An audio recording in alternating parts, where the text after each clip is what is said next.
베드로후서 2장 17절에서 22절입니다.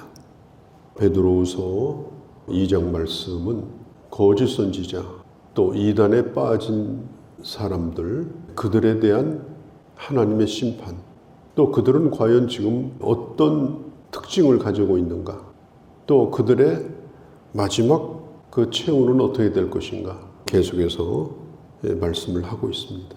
12절에 보면 이 사람들은 잡혀 죽기 위해서 난 이성 없는 짐승과 같다. 이성 없는 짐승, 이게 뭘까요? 판단 능력이 떨어집니다. 뭐가 옳고 그른 건지 그런 능력이 없어요. 그리고 본능을 따라서 살아갑니다. 그렇게 살다가 나중에 짐승처럼 잡아먹히는 거예요. 마지막 그를 속인 자가 멸망받을 때 그를 따라다닌 자도 멸망을 받습니다.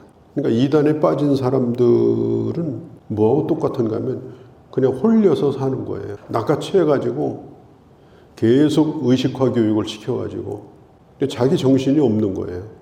판단 능력도 없어요. 누가 와서 뜯어말려도 안 돼요.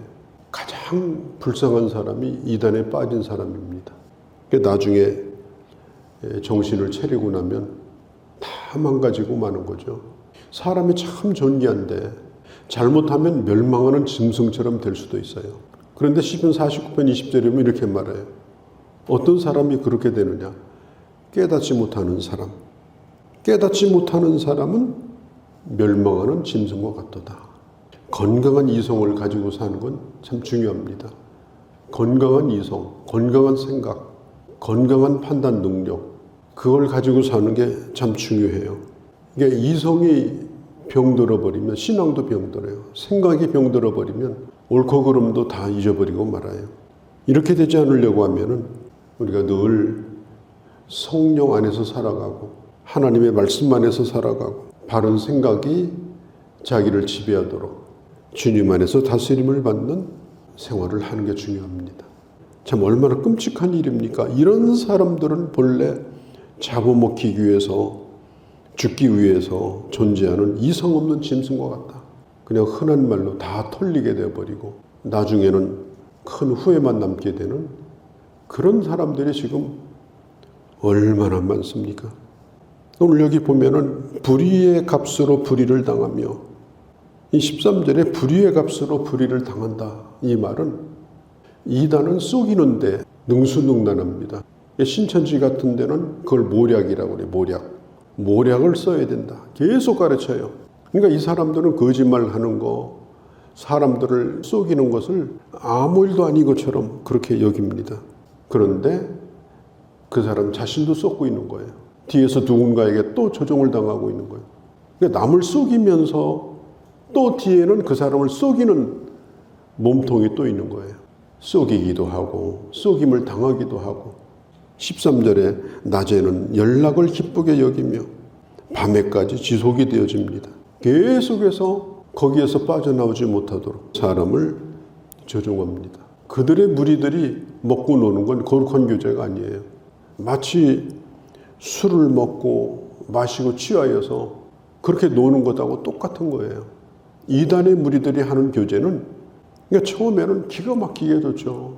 잘해주는 것 같고 교회에서 인정받지 못하던 사람들이 그런 데 가서 큰 소리 치고 그런 데 가서 열심히 충성해가지고 한 자리 잡고 그런 것으로 또 보상을 받으려고 하고 갈수록 더 깊이 빠지고 그러나 결국 그것은 제정신을 찾지 못하는 것과 똑같다. 14절에 탐욕에 연단된 마음을 가진 자다. 이게 익숙해지는 거예요. 탐욕에 연단된다는 것은 연단이 뭐예요? 처음에는 뜨거우는데 뜨겁지도 않아요. 처음에는 아픈데 나중에 아프지도 않아요. 이게 연단된 거거든요. 무엇에 연단되었느냐? 탐욕에 연단된 것입니다. 그래서 그런 방식대로 노는 방식대로 유흥거리로 그래서 그 세계 속에 들어가야 행복하고 그 세계 속에 들어가야 살맛이 나고 그게 못 빠져나오도록 그렇게 만드는 것입니다. 바른 길을 떠나 15절에 미혹이 되었다. 이미 바른 길을 떠나버린 겁니다. 우리가 살고 있는 이 우주 만물, 가까이는 우리 지구가 태양을 1년에 한 바퀴씩 돌잖아요. 그 태양을 얼마나 먼 거리를 돕니까? 어마어마한 거리를 지금 지구가 태양을 돌면서 1년을 지내는 거예요. 그 길을 따라서 가요. 길이 없는 것 같지만은 이 광활한 우주 속에 지금도 이 지구는 길을 따라 가고 있어요. 그냥 가느냐? 아니에요. 하루에 한 바퀴씩 굴러가지고 가는 거예요. 그러니까 방관할 수 있는 거예요. 이 길을 잃어버리게 되면 당장 이 지구는 끝나버려요. 그 길에서 벗어나 버리고 저 우주로 간다든지 하루에 2바퀴씩 돈다든지 이렇게 돼버리면 여기서 아무도 못 살아요. 그러니까 얼마나 하나님은 이 우주 만물을 지으실 때 생명이 없는 것 같은 이 땅덩어리도 그렇게 길을 만들어서 가게 하셨는데 여기에서 살고 있는 이 하나님의 백성들이 이 가야 될 길이 얼마나 확실하겠어요. 우리가 가야 될 길이 있는 거예요. 그런데 이단은 바른 길을 떠나서 미혹을 하는 겁니다. 그 길을 벗어나게 만드는 겁니다.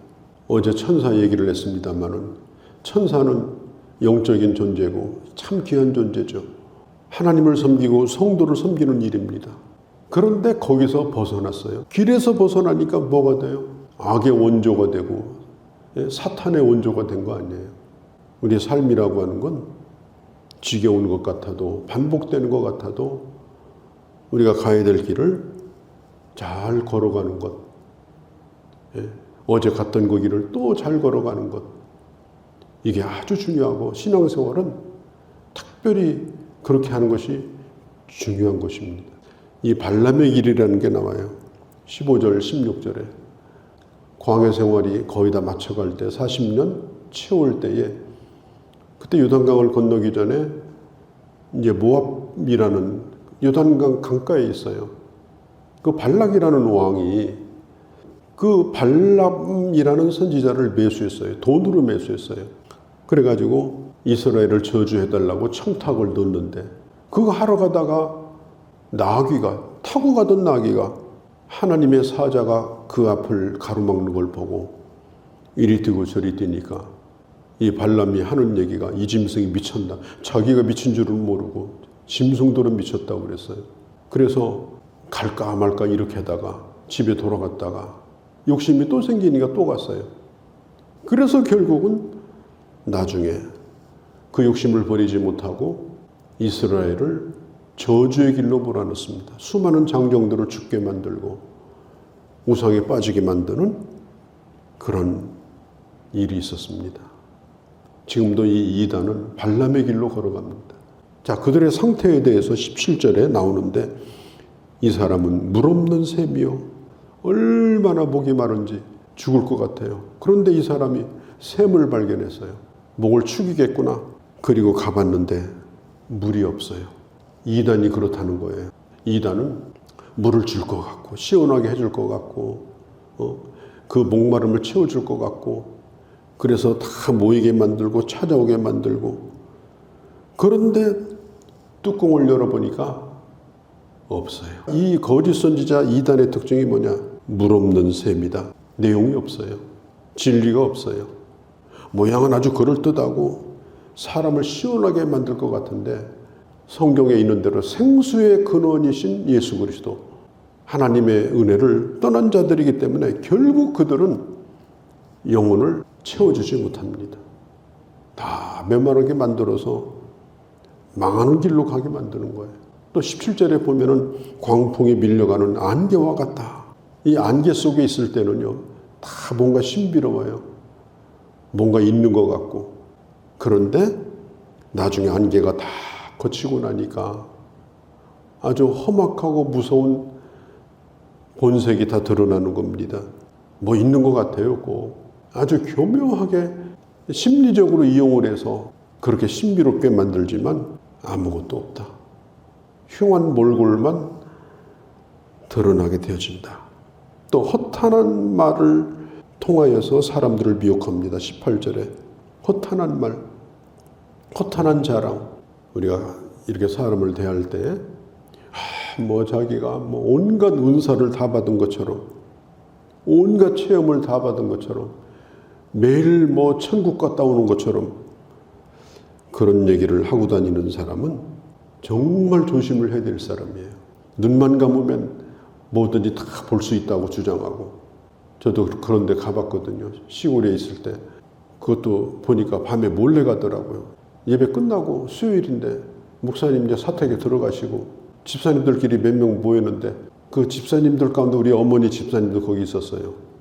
그래서 나도 같이 따라가 봤어요. 산 너머로. 따라갔더니 어느 집으로 가는 거예요. 서울서 내려오신 분이래. 아무개야, 너는 이 찬송을 계속 불러라. 그러면 성경구절 하나 불러주고, 그러면 멀쩡하던 사람이 벌벌벌벌 하면서 한순간에 사람이 그렇게 이상하게 변하더라고요.